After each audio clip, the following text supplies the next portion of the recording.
All right, so then what is self-compassion? So I'd like to invite everybody just to do a little reflection, and that is to think about a dear friend that you may have,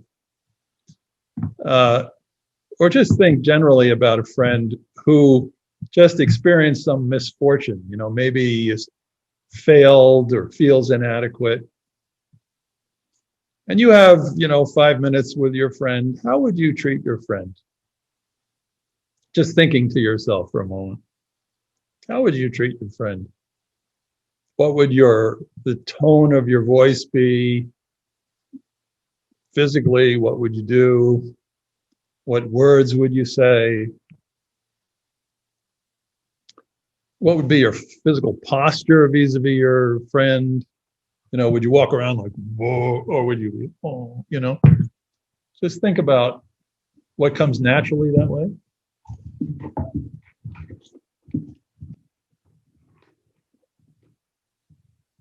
And then think about a time when you struggled, suffered, failed, felt inadequate. Maybe, I don't know, maybe you didn't get a job you wanted, or you got rejected by a friend, or somebody, dissed you in some way.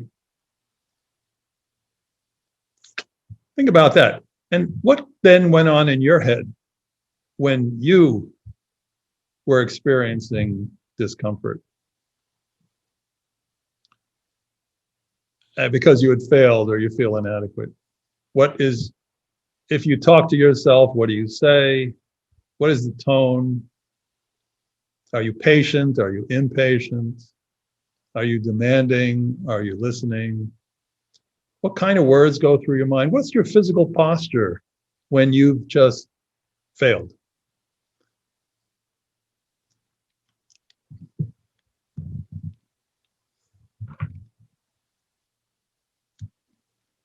And then the question is, do you notice a difference?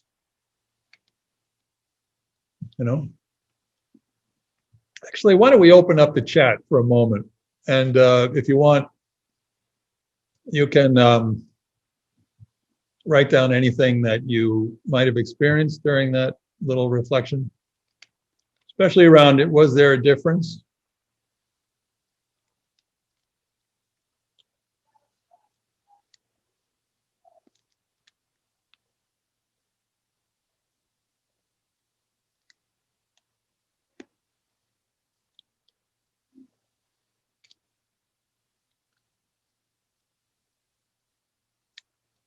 So for me, shame and judgment comes up.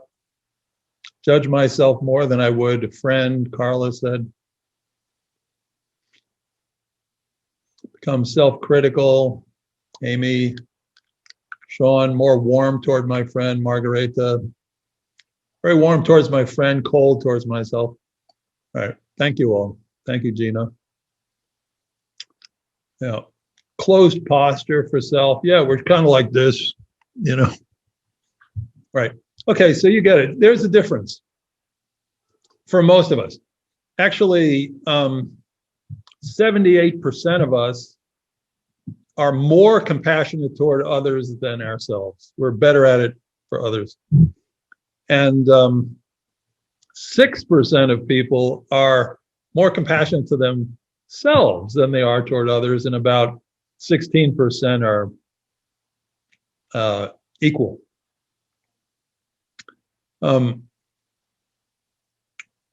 Yeah, so then what is self-compassion? An informal definition of self-compassion, and if you're following in your on the PDF, this is the slide number 8, is treating ourselves with the same kindness and understanding as we would treat a dear friend when things go wrong. So it's like a U-turn. Naturally, what's interesting is that in the Buddhist tradition, but actually in all ancient wisdom traditions, the message is always, you feel benevolent toward yourself, you do like yourself, you've been caring for yourself your whole life, you know what that's like, why don't you do the same for another person? So in the Visuddhimagga, when the instruction is you start with yourself because it's the most natural thing. Ironically, now, it is not the most natural thing. The most natural thing is actually how we is the kindness that flows more easily toward others. So therefore, the way we teach self-compassion is we first connect with how somebody feels toward a loved one, and then we add ourselves. In other words, may you be happy, may you be safe, may you be peaceful. Then we move to may you and I be happy, may you and I be peaceful. And then very gently, we see if we can release the other person and just give that to ourselves. So we almost kind of trick ourselves into being kind to ourselves. But what's really interesting about this is if you ever wonder in any situation, how can I be more compassionate to myself right now? The answer is, ask yourself simply, how would I treat a dear friend like now, right now? What would I, who had the same situation, what would I say to this friend? What would I do with this friend? And then the question is, can you do it for yourself? So people who have been practicing self-compassion for a while, they actually are their own best friend. This is a remarkable thing. Not to leave your home ever without your best friend.